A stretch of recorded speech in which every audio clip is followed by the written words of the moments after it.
Bonjour à tous et bienvenue sur l'année américaine. On est très heureux de vous accueillir avec un plateau de malades, on peut le dire. D'exception. Sacha, Théo, Elsa que vous avez déjà vu il y a un mois et un petit nouveau, Jules. C'est le petit nouveau. C'est ta première émission, c'est ça? Ma première émission avec toi, oui. Ah, et sinon t'as fait une émission avant? Sinon, moi j'ai déjà fait quelques émissions. Pas trop stressé. Franchement, commencer par une blague de pied de qualité comme ça, c'est nul. Ok. Et Ouais, tous les vendredis, je suis en direct sur Twitch, la soirée de l'info. Là tu fais ta pub là? 18h. Tu fais ta pub? il a pas perdu de temps. Du coup on va commencer avec vos 4 chroniques et après on ira sur le quiz et un qui suis-je et un joueur de NHL. Vous avez super bien révisé je pense. Oh oui. Oui? NHL, c'est Oui. le hockey. C'est ça. Ovechkin. Du coup on va commencer avec toi Théo, parce qu'en NBA il y a une équipe qui domine toutes les autres. Effectivement, Léo, l'équipe la plus en forme en ce moment n'est nulle autre que les champions au titre OKC. Toujours portés par leur leader Shai Gilgeous-Alexander, Oklahoma réalise un début de saison canon. Le Thunder est actuellement en 11-1, donc c'est 11 victoires pour une seule petite défaite. C'était jeudi dernier face à Portland, une défaite 121 à 119 après prolongation. Avant ce match, ils étaient sur une série de 8 victoires consécutives. C'est tout simplement le meilleur démarrage de l'histoire de la franchise. Alors l'équipe elle arrive après une saison 2024-2025 exceptionnelle où ils ont fini en 68-14 et évidemment avec un Champion, titre ouais. de champion. Donc ça crée une pression de plus pour cette nouvelle saison. De plus, plusieurs joueurs clés manquent encore à l'appel. On peut citer Jalen Williams blessé au poignet, Depuis le début de saison. Ouais. ouais, Chet Holmgren touché au dos ou encore Lou Dort. Malgré ça, l'équipe elle semble avoir une belle profondeur et une bonne gestion des rotations en ce début de saison. Ce qui fait la force de cette équipe, c'est déjà son leader Shai Gilgeous-Alexander qui réalise un début de saison à son habitude énorme, avec 33,1 points en moyenne par match et 53% de réussite au tir dans les 8 premiers matchs. Leur système défensif reste également redoutable avec l'accent mis sur les pertes de balles adverses, la transition rapide, etc. Une de leurs forces, c'est surtout leur collectif et leur profondeur de banc, où même lorsque des titulaires sont absents, d'autres joueurs arrivent à s'imposer et à performer. À voir désormais pendant combien de temps ils parviennent à tenir ce rythme bluffant, mais c'est prometteur et dans la lignée de ce qu'ils ont fait la 11 saison victoires et dernière. une défaite, c'est exceptionnel comme bilan. Sinon, après l'autre équipe finaliste la saison dernière, c'est bien évidemment les Pacers, qui, contrairement à OKC, eux connaissent un début de saison Ouais, c'est bien moins compliqué. bon. Ouais, ils sont dans le dur pour l'instant. Après 10 matchs, les Pacers ils affichent un bilan de 1 victoire seulement pour 9 défaites et une triste avant-dernière place. Et vous en doutez, ce démarrage de 1-9, c'est le pire début de saison de l'histoire de la franchise, contrairement à OKC. Alors, comment expliquer ce début de saison compliqué? Déjà par l'absence de leur meneur clé Tyrese Haliburton, qui s'est blessé lors des finales de l'année dernière. Il sera absent pour toute la saison à cause d'une rupture au tendon d'Achille. Alors qu'on rappelle, il avait porté et mené son équipe jusqu'en finale avant de se blesser. De plus, l'équipe elle a dû composer avec de nombreuses absences et a utilisé 7 combinaisons de départ différentes en 10 matchs. Donc ils n'ont aucune stabilité, aucun repère sur le terrain C'est quasiment. Avec un effectif remanié et des joueurs opérationnels mais pas encore synchronisés, le collectif il peine à s'installer. Le début de saison des Pacers il est largement en deçà des attentes après une saison précédente forcément très réussie et très prometteuse. Le combo blessure plus remaniement d'effectifs plus manque de continuité, il produit un démarrage logiquement difficile. Alors maintenant l'enjeu sera pour eux, ça sera de retrouver de la constance dès que possible, de reconstruire les automatismes entre titulaires et rotation et de stabiliser le collectif pour limiter la casse et retrouver des résultats plus positifs pour eux. Ouais, sans Liberton, c'était prévisible, mais peut-être pas à ce point-là. Ouais. Mais c'est peut-être une surprise qu'ils sont vraiment 1-9. À ce point, ouais, c'est abusé, mais bon. En parlant de surprise, on a 2 équipes qui nous ont bien surpris ce début de saison. Ouais, et bah toujours à l'Est, c'est une autre équipe qui fait sensation en ce début de saison, alors qu'on s'y attendait pas. L'équipe première au classement après 11 matchs, c'est bien les Pistons. Avec un bilan de 9-2, ils sont premiers de conférence Est. Alors ce très bon départ, il peut s'expliquer grâce à plusieurs facteurs. Déjà, Détroit possède un noyau jeune de l'équipe qui progresse, et notamment leur leader Kate Cunningham qui continue de monter en régime. De plus, l'équipe a consolidé son effectif durant l'intersaison avec l'ajout de vétérans et le maintien de certains joueurs clés. Le momentum de la saison précédente où ils ont bien fini et ils ont fini la saison en 44-38 sert également de base pour ce début de saison. Alors après une forte progression, les Pistons ils semblent dans une dynamique ascendante. Alors leur début de saison il est très impressionnant, mais attention à ne pas s'emballer trop vite car maintenir ce niveau sur toute la saison ça reste un défi entre la fatigue, les blessures et les confrontations fortes qu'il y a à l'Est. À voir désormais si cette équipe surprise elle va s'imposer sur la durée. De plus, on le sait, la conférence Est reste très compétitive avec d'autres équipes qui peuvent vite monter en puissance. Une autre équipe surprise, et comment ne pas en parler, c'est bien évidemment les Spurs de Wemby. Après avoir réussi le meilleur démarrage de la franchise en 5-0, 5 victoires. ils continuent d'impressionner. À présent, ils sont en 8-2, ce qui leur offre une solide seconde place derrière OKC, forcément. Ce succès il est notamment dû à Victor Wembanyama. Le pivot français il réalise un début de saison canon avec 25,7 points et 12,8 rebonds en moyenne par match depuis le début de saison. Mais pour pas être trop chauvin, on va pas parler que de lui aujourd'hui. Parce que si l'équipe elle fonctionne aussi bien, c'est grâce à un collectif qui semble bien fonctionner avec un bon rythme offensif et une défense qui semble plus organisée que l'an passé. C'est là où ils avaient beaucoup pêché. Après une saison précédente compliquée dans laquelle ils avaient fini seulement en 34-48, l'équipe elle apparaît revigorée. Ils ont gagné des matchs importants contre des adversaires de qualité, comme récemment la victoire à Chicago 121 à 117, qui montre que l'équipe elle sait élever son niveau de jeu dans les gros matchs. La saison elle est encore longue pour eux et le niveau il doit être maintenu sur la durée, comme pour les Pistons. Mais bien que le début soit fort, les Spurs doivent toujours prouver qu'ils peuvent gagner dans les petits matchs et rester constants. C'est un petit peu ce qui avait pêché l'an dernier, même s'il y avait les blessures de Wemby évidemment. Et l'expérience et la profondeur de l'effectif restent aussi des éléments à renforcer pour viser gros. Alors bien que Wembanyama soit une énorme force, il faut que l'équipe ne se repose pas uniquement sur lui, parce que c'est un sport collectif évidemment. Pendant les matchs, il se fait quand même pas mal bouger. Il y a des risques de blessure. C'est sûr. C'est ça, s'il se reblesse comme l'année dernière, ils défendent à Mais plusieurs vu la prépa qu'il a fait là, il semble un peu instoppable. Hein. Des géants comme Anthony Davis, il les a poussés alors qu'ils font 100 kilos plus que lui. Enfin, j'exagère. Mais... Ça à voir, parce que c'est ça. La saison est longue. C'est ça. Il a quand même beaucoup les mains sur les genoux, je trouve. Moi j'avais une question. Est-ce que ce qu'est en train de faire Wemby, c'est pas un peu révolutionnaire pour le basketball? Ouais, parce que par exemple là il parlait de la fin de match contre Chicago. Contre Chicago il reste 1 minute. Et c'est une super belle équipe cette année. Il envoie un 3 points alors qu'il fait 2m25, donc c'est pas normal. Contre-attaque de Chicago, il fait un contre-attaque, Ouais, j'ai vu. il refait un 3 points, fin du match. Enfin ça c'est le genre d'action, il n'y a que lui dans l'histoire qui Et sait. puis il l'a déjà fait en début de saison. Il avait ça au début de aussi, saison, je sais plus contre qui c'était mais c'est ouais. choquant. Donc voilà, on le sait, la conférence Ouest, comme pour les Pistons, elle est aussi très compétitive avec des adversaires coriaces. Et donc ça sera un challenge permanent. Donc affaire à suivre, on leur souhaite tout le bonheur aux Spurs et à Wemby surtout.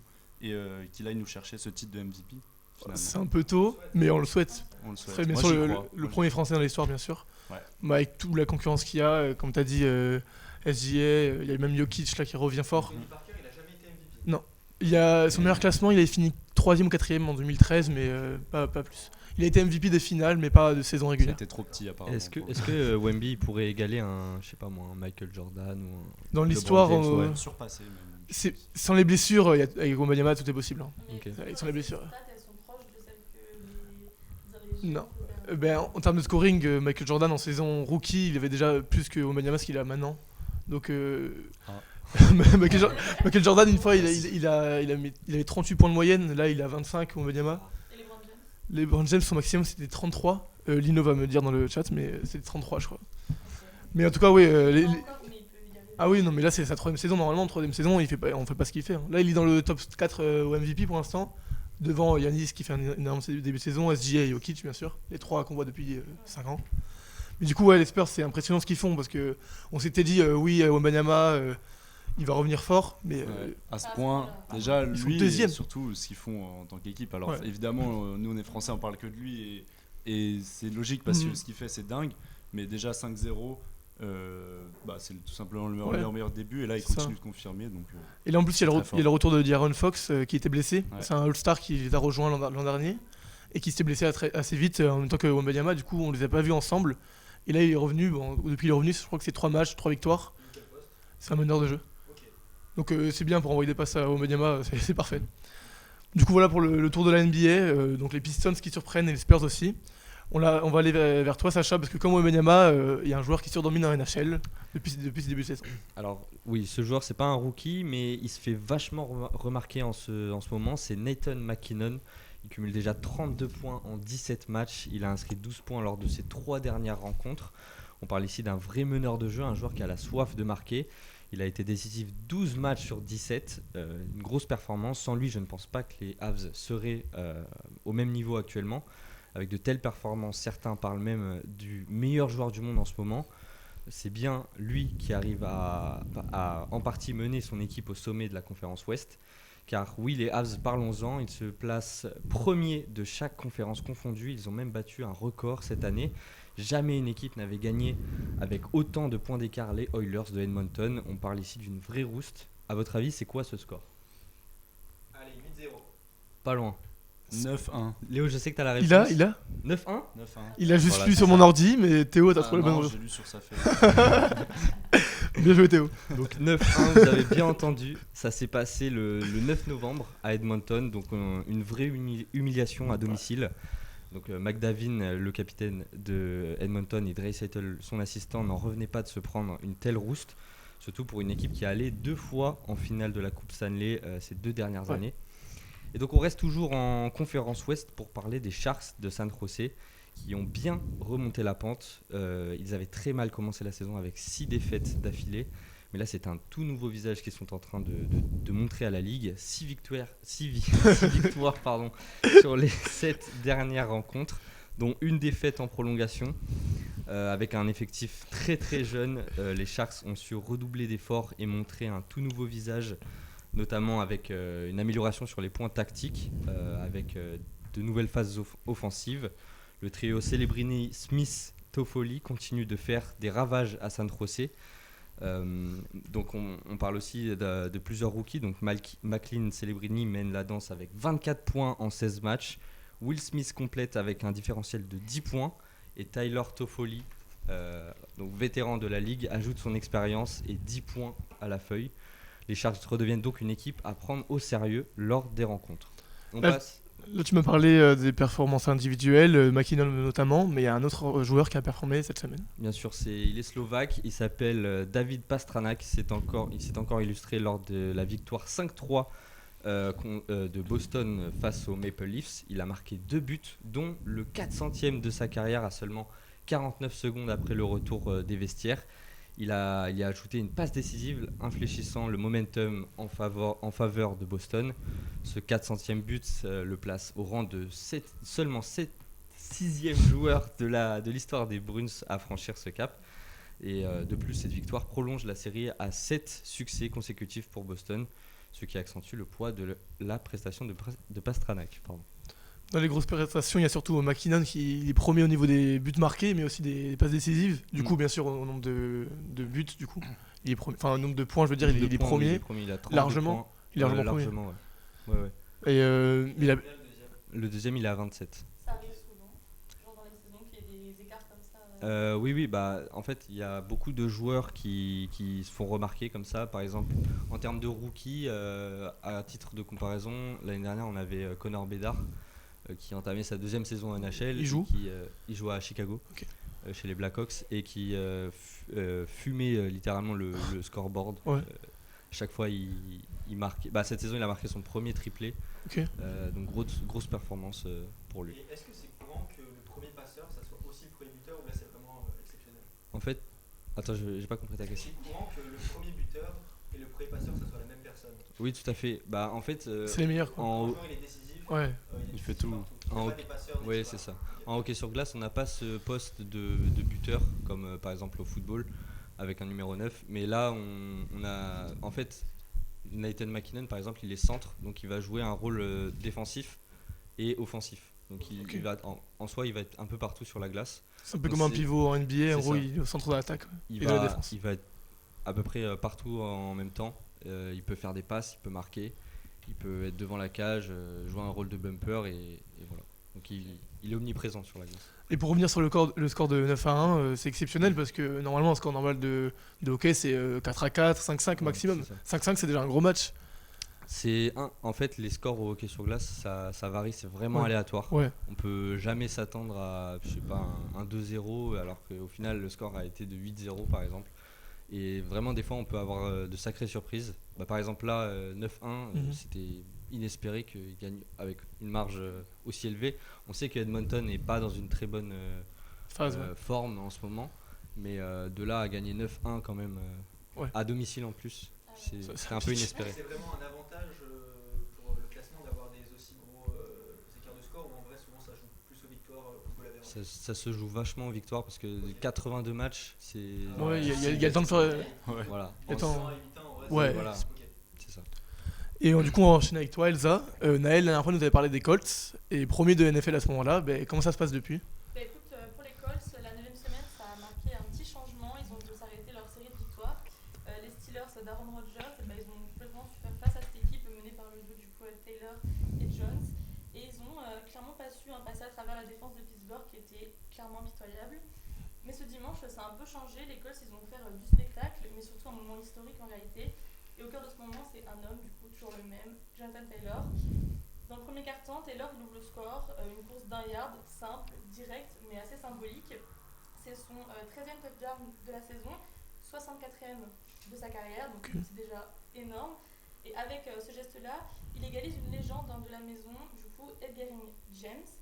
Pendant le 4e quart-temps, il prend le ballon, il trouve un espace, il s'envole, 83 yards. Et C'est énorme, je pense que vous vous en rendez compte, même si vous ne Oui, connaissez pas. oui.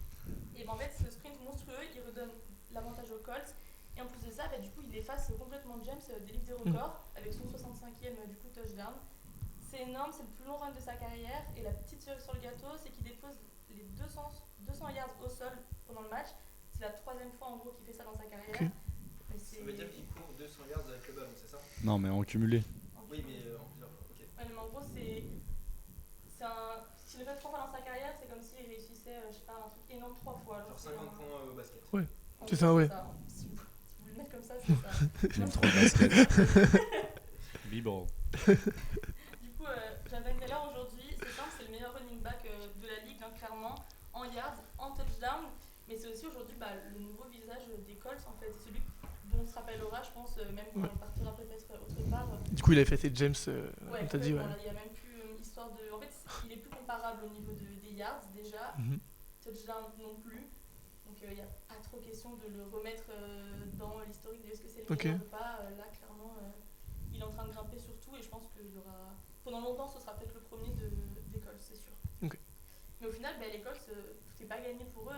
C'est encore les premiers, mais ils ne sont pas tout seuls. Il y a les Patriots et les Broncos qui sont au même nombre de victoires comme de défaites, comme vous pouvez le voir juste ici. Mais la différence, c'est que les deux équipes, en fait, ils sont sur une lancée de 7 victoires de suite. Du coup, par rapport aux Colts qui se sont fait battre il y a 2 semaines. Et du coup, les matchs de ce week-end, en fait, ils vont être plutôt décisifs pour le classement. Ça pourrait faire un peu bouger tout ça. Et surtout, ça pourrait du coup peut-être détrôner les Colts de leur première place depuis le début de la saison. Il y a combien de matchs par saison, par équipe à peu près? Il y a 18 semaines.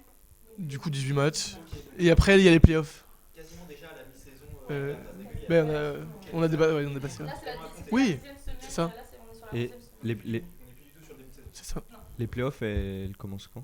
C'est mi-décembre jusqu'à du coup février, le Super Bowl. Ouais, Super Bowl, ok. Donc au final, Ok. c'est court quand même comme saison. on va Bah dire. ouais. Donc là, déjà que les Colts soient premiers, ils tiennent leur place, c'est Mhm. impressionnant. Après, c'est serré. Après, c'est serré comme vous pouvez le voir. Et puis là, c'est qu'une.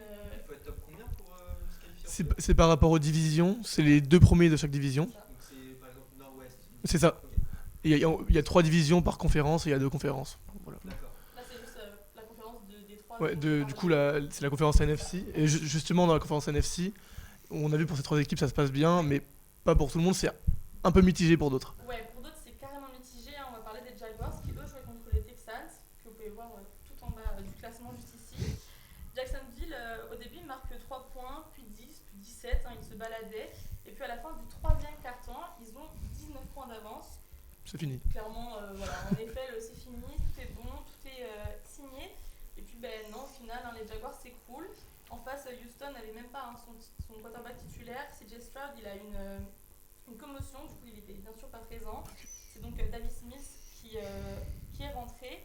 Il a mené 3 séries de touchdowns d'affilée. La dernière, c'est 14 actions, 93 yards. Encore une fois, énorme. Il finit lui-même à la course pour donner l'avantage aux Texans, donc il remonte sur Jacksonville. C'est une remontée clairement magnifique et totale, il n'y a pas de question à se poser. Ce qui fait mal en réalité, c'est que c'est les Jaguars qui se sont un peu tirés une balle dans le pied au milieu du match. Ils avaient une occasion de tenter le field goal pour revenir.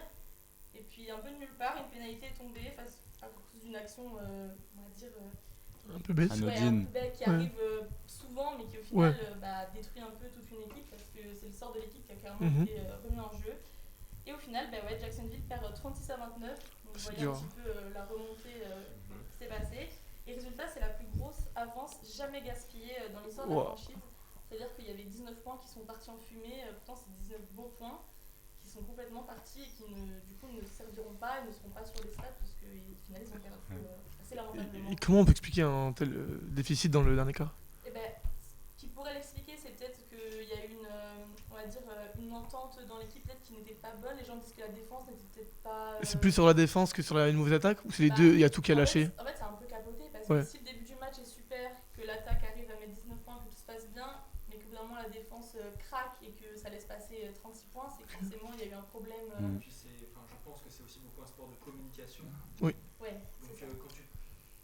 quand tu vois que tu commences à te faire remonter, peut-être que tu paniques un peu et tu prends les mauvaises décisions. Il y a la confiance qui joue aussi. Quand tu es dernier du classement, même si tu gagnes 19, tu prends 2 points, tu doutes. C'est les Et... derniers classements qui ont gagné au final. Donc Ouais. ils sont allés chercher la victoire. Mais Eux, ils Jacksonville sont à est pas très 5-4, c'est ça? Un truc comme ça. Ouais, Oui, c'est mitigé quoi. C'est mitigé, c'est toujours un peu les mêmes matchs sur celui-ci. C'est souvent, on met quelques points, mais on s'en prend un peu plus. Et perdre contre une équipe qui est comme ça, un peu dans le dur, alors que. Même je pense pour Jacksonville, c'était très mal à l'ego de l'équipe. Ah bah, de se c'est dire, ça. On met 19 points, on a une avance qui est en vrai, en effet, c'est génial de mettre 19 points d'avance. Oui, c'est fini le match. Au Normalement. troisième quart-temps, de ne pas prendre des points, ça fait du bien. Et au final, en très peu de temps, se faire remonter comme ça fait très très mal. Et je pense que l'équipe a peut-être pris un coup dans l'ego, mais ils vont sans doute se relever, on verra ce week-end. Et donc là, ils rejouent ce week-end Ils rejouent ce Ouais. week-end, Ok. bien sûr. Contre je sais Je suis qui. pas sûre de. Je sais, Ok. je sais pas. Je crois que je me rappelle, mais en gros, c'est une équipe de milieu de classement. Je vais checker Donc, ça.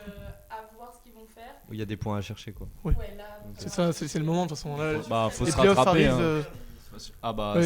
ça Mais peut être le ils- début Ouais, du. bah là, du- c'est du- reparti. Ils c'est sont à mort. l'équilibre en fait. Ils sont à l'équilibre et comme on l'a dit, il y a des équipes devant qui sont déjà parties. Là, il y, Donc, en a quelques-unes. Les 5 premières équipes en vrai, elles sont. Là, Et tu vois quand même pour revenir sur les Colts, tu les vois quand même finir devant les Patriots ou tu les vois vraiment les Patriots En fait, je trouve que c'est spécial à ce qui est en train de se passer parce que les Colts, moi jusqu'à là, je pensais que clairement il y avait une domination qui était même pas questionnable. Ok. C'était vraiment, comme j'ai dit, Jones, Taylor, ils sont devant, ils marchent sur tout le monde, ils se baladent. Et en fait, les Patriots, quand tu les vois jouer, c'est sûr qu'il y a un équilibre dans l'équipe qui fait un peu peur. J'aimerais bien les voir s'affronter, du coup, ce serait plutôt sympa.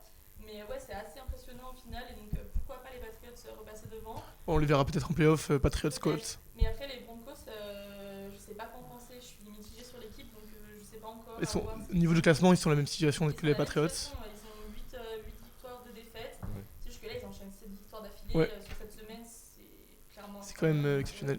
Ouais. Ils Alors- gagnent en Europe aussi. Ah oui, c'est vrai qu'il y avait le. C'est plutôt sympa, donc ça change aussi.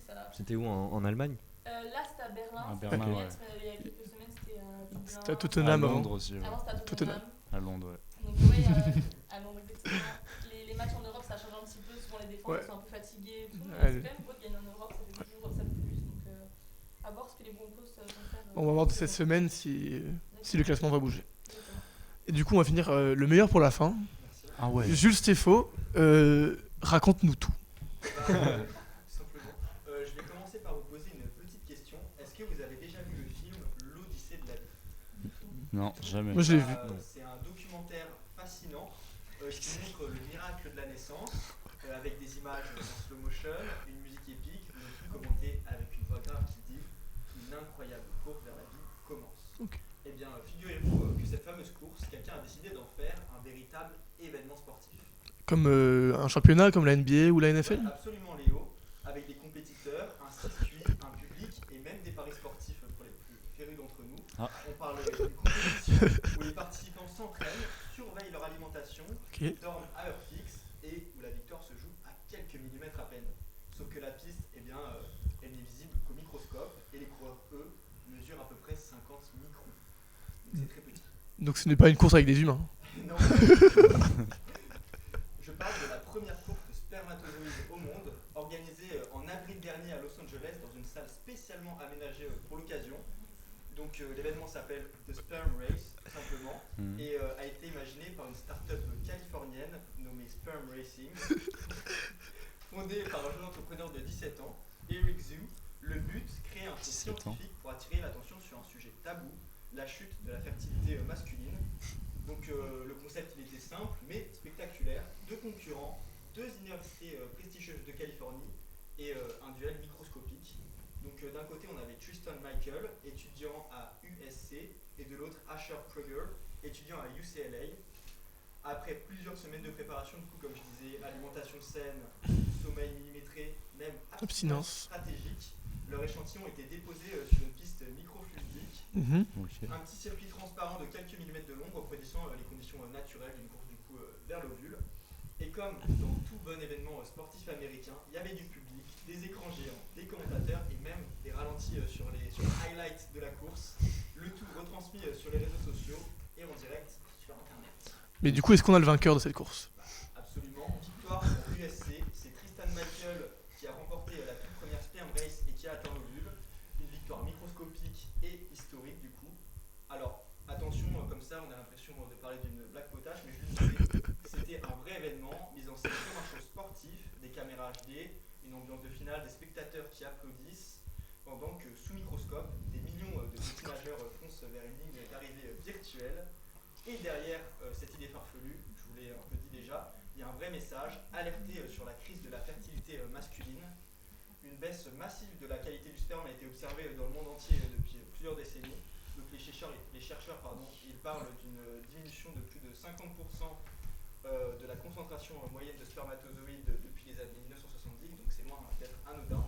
Et le but de la start-up, selon son créateur, c'est pas seulement de divertir, mais aussi de normaliser la discussion autour de la santé reproductive masculine, un sujet qui est souvent négligé, même dans les campagnes de prévention. Donc en résumé, c'est un événement à la fois absurde, scientifique, mais qui est étonnamment utile. Et du coup, l'organisateur Eric Zou, il a annoncé qu'il y aurait bientôt une deuxième édition, mais d'encore plus grande ampleur, donc peut-être qu'il y aura une ligue avec des classements. Non, ça serait exceptionnel. Ça serait exceptionnel, parce que aussi, du coup, c'est un peu pour la bonne cause, même si c'est un peu burlesque. D'ailleurs, je sais pas si vous avez vu, donc vraiment ça au sérieux.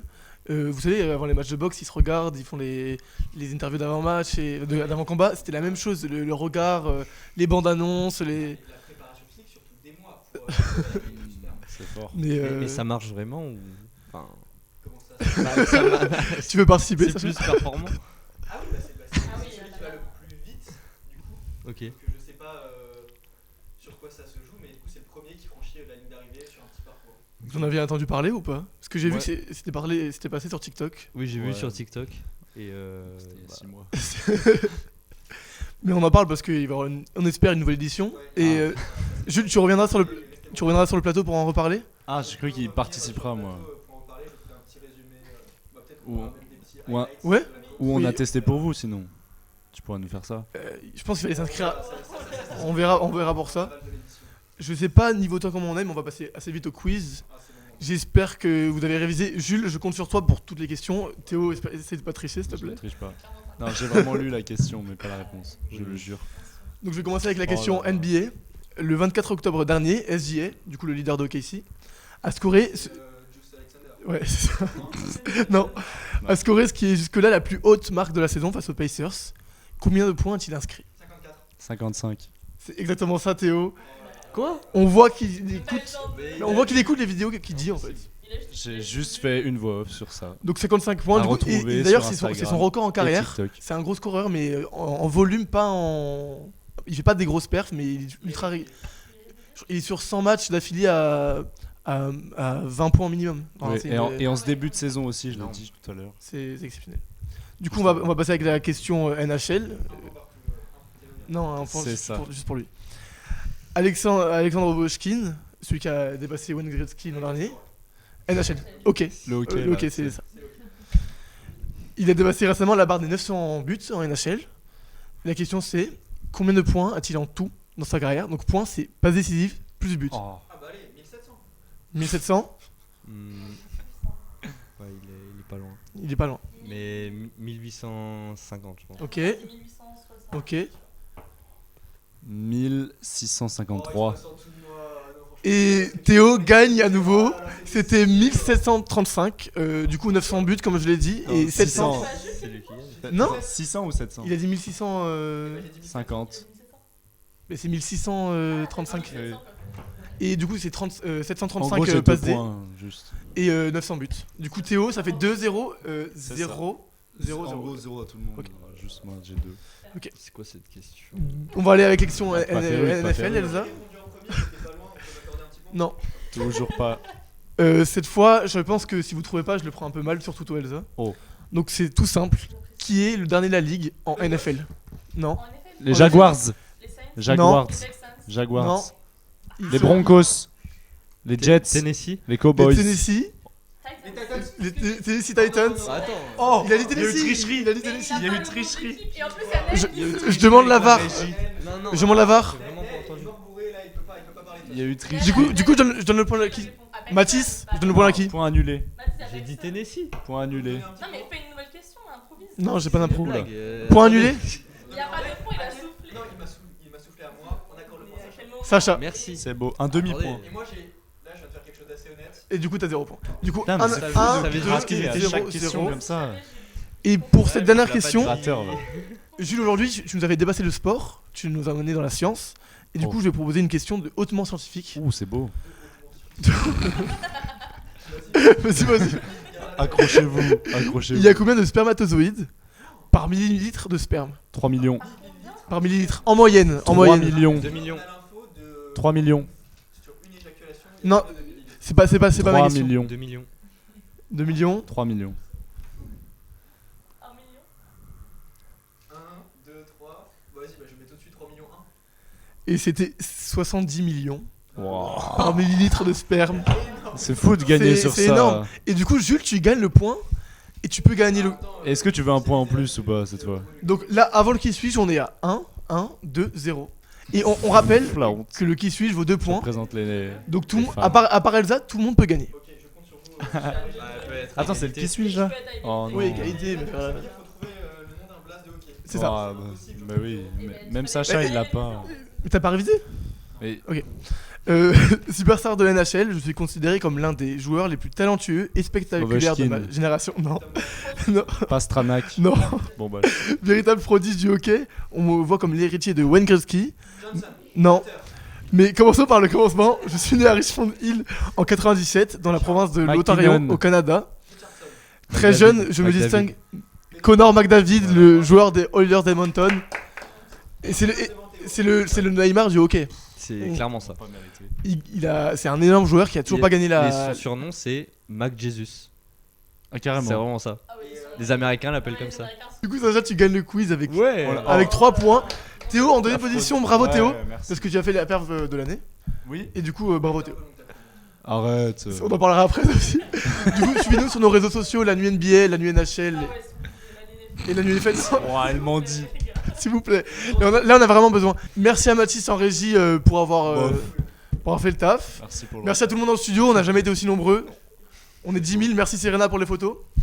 Et du coup, je vous dis à dans 2 semaines. J'ai déjà dit. Il a déjà dit. Mais encore merci Mathis pour la régie. Oui, merci. On se retrouve dans 2 semaines et avec un plateau encore de rêve, j'espère. Donc de gestes techniques, Sacha. Attends, c'est pas mission. Au revoir et à dans 2 semaines. Merci.